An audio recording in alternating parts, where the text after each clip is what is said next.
नमस्कार मराठी ट्रेडर्स. मी हर्षा पुन्हा एकदा तुमचं स्वागत करते धन्वी स्टॉक मार्केट अकॅडमी या यूट्यूब चॅनलमध्ये. या चॅनलवर अपलोड केला जाणारा प्रत्येक व्हिडिओ हा फक्त एज्युकेशनल पर्पजसाठी आहे. आपण कुठलेही रिकमेंडेशन्स नाही देत आहोत. चला तर वळूया आजच्या व्हिडिओकडे. सगळ्यात आधी आपण रोजप्रमाणेच निफ्टीचाच डेटा आपण निफ्टीचा चार्ट आपण अनालिसिस करून घेऊया. सो बेसिकली आज काय झालं, आज निफ्टीने स्लाइटली गॅप अप ओपनिंग दिली, राईट. आणि गॅप अप ओपनिंग नंतर आपल्याला एक अपवर्ड मोमेंटम त्याला बघायला मिळाला.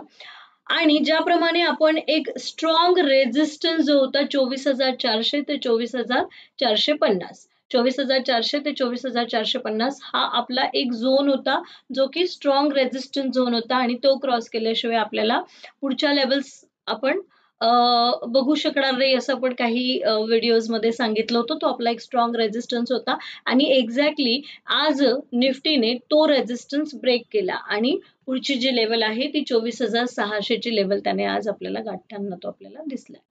तिथून जो रिव्हर्सल आलाय 24,600 पासून एक रिव्हर्सल, तुम्ही जर कॅन्डलस्टिक्स पॅटर्न फॉलो केलेत 5 मिनिटाच्या टाइम फ्रेम मध्ये, त्या 24,600च्या आसपास आपल्याला काही रिव्हर्सल कॅन्डलस्टिक्स पॅटर्न्स बघायला मिळाले, जसे की ट्विझर टॉप आहे, स्पिनिंग टॉप आहेत, या प्रकारच्या इंगल्फिंग कॅन्डल्स आहे. अशा प्रत्येक वेगवेगळ्या टाइम फ्रेम मध्ये आपल्याला या कॅन्डलस्टिक्स पॅटर्न्स बघायला मिळाले आणि तिथून आपल्याला एक रिव्हर्सल डाऊनवर्ड मुवमेंट निफ्टीमध्ये अनुभवायला मिळाली.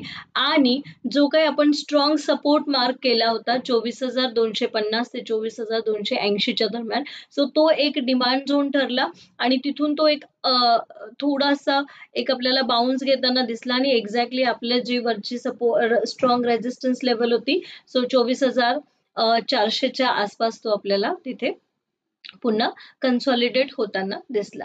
सो हे होतं निफ्टीचं अनालिसिस. आता मंडेला निफ्टीमध्ये काय घडू शकतं किंवा कुठल्या लेवल्स इम्पॉर्टंट आहे त्याबद्दल थोडी चर्चा करून घेऊया.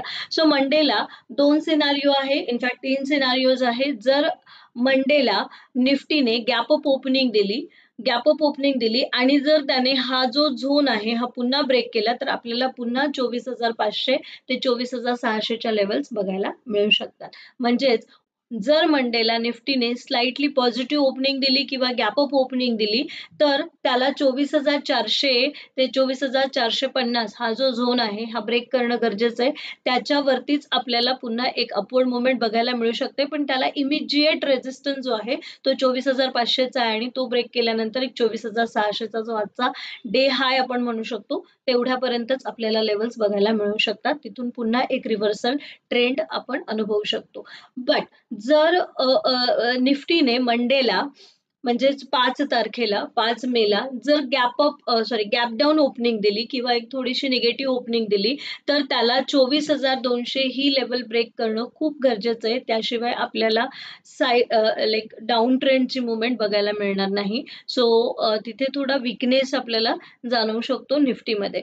बट जर फ्लॅट ओपनिंग झाली मंडेला जर फ्लॅट ओपनिंग असेल, तर याच्यामध्ये तुम्हाला निफ्टी जो आहे तो 24,250 ते 24,450 हा पूर्ण साईडवेज आपल्याला बघायला मिळू शकतो. आता वळूयात बँक निफ्टीकडे. सो बँक निफ्टीमध्ये आपण ज्या काही लेवल्स आधी ड्रॉ केल्या होत्या, जे काही झोन आपण ड्रॉ केले होते ते तुम्ही बघू शकताय.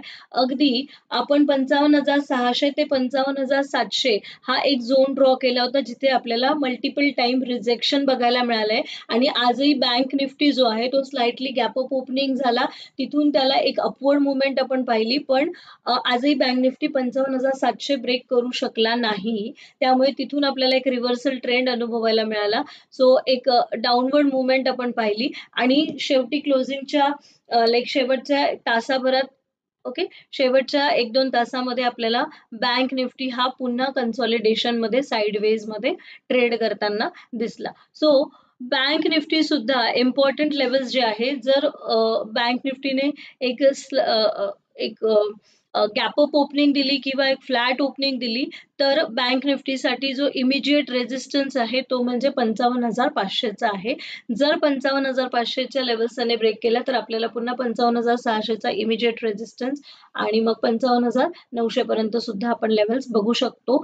पण जर गॅप अप एक फ्लॅट ओपनिंग झाली किंवा एक गॅप डाऊनने ओपनिंग झाली तर त्याला सगळ्यात पहिले जो इमिजिएट सपोर्ट आहे तो आहे 54,900चा आणि जर 54,900चा सपोर्ट ब्रेक झाला तर आपल्याला बँक निफ्टीमध्ये 54,800 त्यानंतर 54,600 आणि 54,400 या मल्टिपल सपोर्ट आपल्याला इथे फॉर्म होताना दिसत आहे. सो एकंदरीत समरी जर आपण म्हटलो तर बँक निफ्टी 55,500च्या वरतीच आपल्याला एक अपवर्ड मुवमेंट बघायला मिळू शकते आणि 54,900 हा एक जो सपोर्ट आहे तो ब्रेक केल्यानंतरच आपल्याला त्याच्यामध्ये डाऊनफॉल पुन्हा बघायला मिळू शकतो. सो एकंदरीत आपण जर डेटा अनालिसिस केलं आणि काही प्राइस ॲक्शन्स स्मार्ट मनी कन्सेप्ट कुठे कुठे स्मार्ट मनी एंटर होतोय हे जर आपण नीट अभ्यासलं तर आपल्याला लक्षात येतं की मंडेचा जो ओव्हरऑल व्ह्यू जो आहे तो बायस बेरिशच आहे.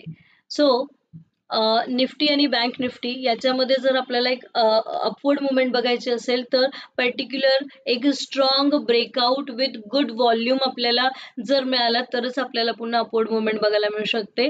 एरवी दोन्ही इंडायसेसमध्ये पुन्हा आपला व्ह्यू जो आहे तो स्लाइटली निगेटिव्हच आहे.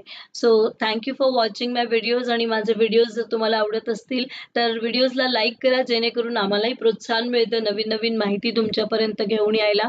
आणि आमचे व्हिडिओज आवडत असतील तर तुमच्या मराठी ट्रेडर्स मित्रांसोबत सुद्धा ते शेअर करा. त्यांनाही ट्रेडिंग आणि अनालिसिसचा काही पार्ट काही नॉलेज त्यांच्यापर्यंत शेअर झालं तर आम्हालाच मोटिवेशन मिळत असतं. So thank you for watching my videos. Best of luck for your trading and investment. Thank you guys.